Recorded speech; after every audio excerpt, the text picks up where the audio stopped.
ఎవడైతే తత్వోపదేశమును పరోక్షముగాను అపరోక్షముగాను సద్గురువు వల్ల పొందుతున్నాడో, సద్గురువు వల్ల తత్వాన్ని పరోక్షంగానో అపరోక్షంగానో తెలుసుకోవాలన్నారు.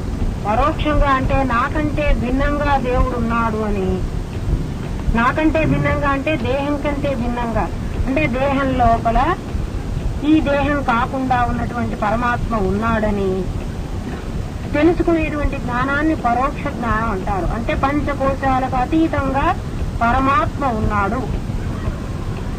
జగత్తంతా నిండి ఉన్నటువంటి పరమాత్మ ఈ దేహంలో కూడా తప్పకుండా ఉంటాడు. ఇది పరోక్ష జ్ఞానం.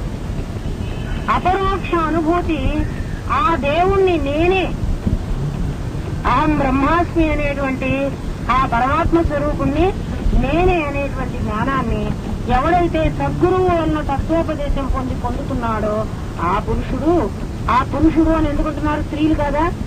ఆ పురుషుడు అంటే ఆ జీవుడు ఆ కాలం అంటే అవిద్య విముక్తుడు అవుతున్నాడు. వాడికి అప్పటికప్పుడే అవిద్య లేకుండా పోతోంది. అట్టి ఉపదేశ రహితుడు ఎవరికన్నా అలా ఉపదేశం కాకపోయినట్లయితే వాడు విముక్తిని పొందలేడు. ఎవరైనా నేను చాలా పుణ్యకార్యాలు చేస్తున్నాను, నాకు ఖచ్చితంగా మోక్షం వస్తుంది, నాకు జన్మ ఉండదు అని ఒట్టిగా చెప్పుకున్నా కూడా ఎవరికి అపరోక్ష అనుభూతి కలగదో వాడికి జన్మరాహిత్యం లేదు, స్పష్టంగా చెప్తున్నాడు. అలా బ్రహ్మానంద స్థితిలో ఉన్నటువంటి జ్ఞాని యొక్క నిశ్చయము వర్ణనాతీతం. ఎందుకంటే వాడి గురించి మనం వర్ణించలేము. వాడు ఎన్ని పనులన్నా చేస్తూ ఉంటాడు, వాడి ముఖంలో విసుగుదల కనిపించదు. వాడు ఎంతైనా పని చేస్తాడు, వాడి ముఖంలో అలసట కనిపించదు. ఎందుకని? పనులు ఎవరు చేస్తున్నారు? దేహం చేస్తోంది. మనకందరికీ అలసట బాధ ఎప్పుడు కలుగుతుందంటే ఇది నేను చేస్తున్నాను అనుకున్నప్పుడే అయ్యో నేను ఇంత పని చేశాను, నేను చేయలేకపోతున్నానే అని బాధపడతాడు. అది వాడెవడో చేస్తున్నాడు, నేను చేయటం లేదు అనుకున్నప్పుడు వాడు ఎప్పుడూ కూడా ఆనందంగానే ఉంటాడు. నా దేహ ఇంద్రియ అంతఃకరణములు స్వప్నప్రాయముగా ఉన్నప్పుడు నాకు వ్యాపారం ఎట్టు కలుగును? సకల జీవుల యొక్క దేహాంతఃకరణములు మనస్సులు మొదలగున అన్ని అఖండేక చిద్రూపుడగున ఆవియే అనుకుంటాట. ఈ జగత్తులో ఉన్నటువంటి సకల జీవుల దేహములు, సకల జీవుల అంతఃకరణములు, సకల జీవులు వీళ్ళందరూ నా స్వరూపమే. నాకే కన్ను అంటే సర్వత పాణిపాదములు ఉండేటువంటి జగత్తంతా కాళ్ళు చేతులు కళ్ళు ముక్కులు చెవులు నాలుక అన్ని ఉన్నటువంటి ఆ రూపం నా రూపం. విరాట్ విశ్వరూపం అంటారు కానీ అటువంటి స్వరూపుణ్ణి నేను. అలాంటి నేను ఒక దేహంతో పనిట్లా చేస్తాను. ఈ విశ్వం వ్యాపారం అంతా నాదే. ఈ జగత్తులో జరిగేటువంటి అన్ని పనులు నావే, అన్ని ఇళ్ళు నావే, అన్ని ఫ్యాక్టరీలు నావే, ఈ ప్రపంచం అంతా నాదే. ఇందులో ఉండే వాళ్ళందరూ ఎవరెవరు ఏ పని చేస్తున్నా కూడా అది నా పనే, అది నేనే చేస్తున్నాను. నాకంటే భిన్నంగా ఇంకా ఎవరు ఏ పదార్థము కూడా నాకు లేదు. అఖండైక రసం, అఖండంగా ముక్క కాకుండా ఉన్నటువంటి చిద్రూపము నా శక్తియే ఈ పనులన్నీ చేస్తోంది. నేను అన్ని శరీరాల్లో ఆత్మగా నేనే ఉన్నాను. ఒక్కొక్క స్థితి వాడు మారుతున్నాడు చూడండి. ఇంతకుముందు ఏమన్నాడు? ఈ దేహం కాకుండా దేహంలో ఉన్నటువంటి దేహిని నేను ఆత్మని అన్నాడు. ఈ నేను ఈ లోపల ఉన్నటువంటి ఈ ఆత్మ ఏదైతే ఉందో అది జగత్తంతా కూడా నిండి ఉంది అన్నాడు ఇంకో స్టేజ్ లో. అందరి దేహాలు చేస్తూ ఉన్నటువంటి కర్మ ఏదైతే ఉందో అది నా శక్తితోనే చేస్తున్నది, అంటే ప్రజ్ఞానం బ్రహ్మ నా శక్తితోనే చేస్తున్నది అనుకున్నాడు మూడవ స్థితిలో. నేను అన్ని శరీరాల్లో ఆత్మగా ఉన్నాను. ఈ శరీరాలన్నీ కూడా అనాత్మలే, నేను మాత్రమే ఆత్మని.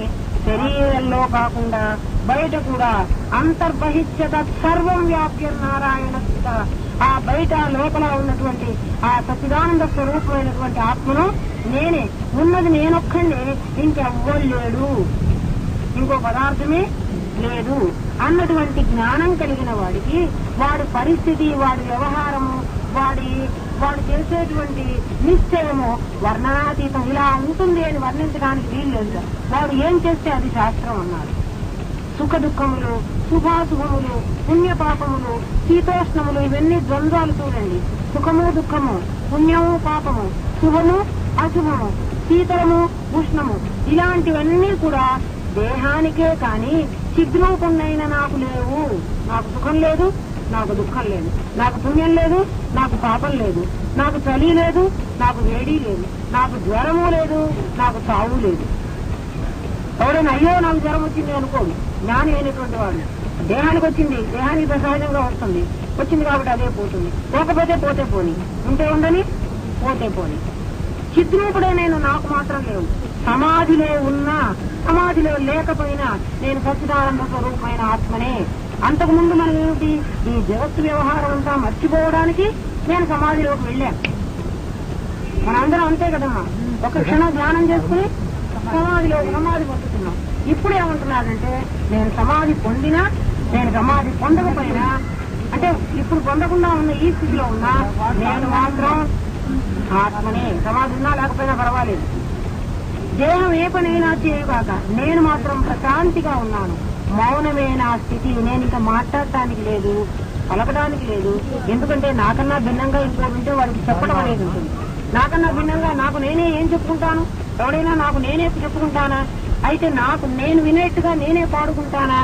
ఒక్క స్థితిలో పాడుకుంటాను. మీరు గమనించండి, మీకై మీకు ఆనందం కలిగినప్పుడు, మీ పాటను మీరే వినాలనుకున్నప్పుడు, ఎవరు లేనప్పుడు ఏ బాత్రూమ్ లోనో ఉండి పాడుకుంటూ ఉంటాం. మన పాట మనమే పాడుకుంటాం, మనమే వింటాం, మనమే ఆనందపడతాం.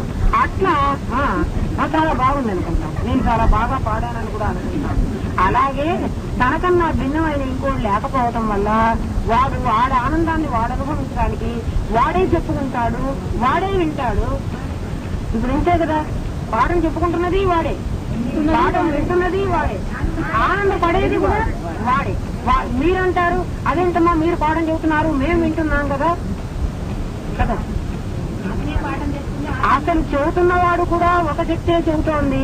అంటే చెప్పించే శక్తి ఒకటే, నోటి ద్వారా బహిర్గతం అవుతున్న శక్తి ఏ శక్తి అయితే ఉందో అదే చెవి ద్వారా విని లోపలికి గ్రహిస్తోంది. ఆ ఆనందపడేటువంటి శక్తి కూడా ఒకటే. ఆ సత్ చిత్ ఆనంద స్వరూపమైనటువంటి ఆ పరబ్రహ్మ స్వరూపుణ్ణి నేనే. అట్టి పరిపూర్ణ తురీయావస్థను చెందినటువంటి మహానుభావుడు, అలాంటి స్థితిని పొందినటువంటి వాడు పరప్రేరణచే ఎవరైనా చెప్తారమ్మా మీరు కొంచెం సేపు మా వాళ్ళకి 2 ముక్కలు చెప్పండి అని పరప్రేరణ ఎవడో అడుగుతాడు. వాడి ఇంద్రియాలు ఏం చేస్తాయంటే పరప్రేరణతో అవి పలకటం మొదలు పెడతాయి. ఇతరుల ప్రేరణ లేకపోతే వాడు చెప్పడు.